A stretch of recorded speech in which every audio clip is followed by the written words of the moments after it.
With the callback to things of old, I decided to make the shelf supports not out of modern shelf pins, but with a sawtooth design instead.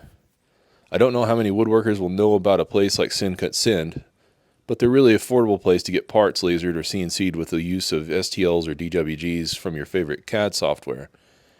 I decided I was tired of making templates from scratch and I wanted this sawtooth to be precise, so I designed and ordered a template out of steel from Sin Cut Send. I was so excited when I got the part that I knocked my phone off the workbench. It was really affordable too, and they get you the parts pretty quickly. I'm not actually sponsored by them for this video, but I'm definitely a fan.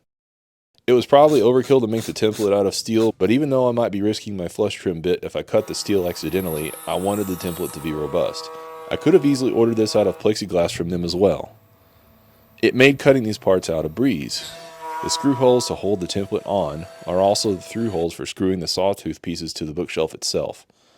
Technology and engineering for the win. Now that's efficiency.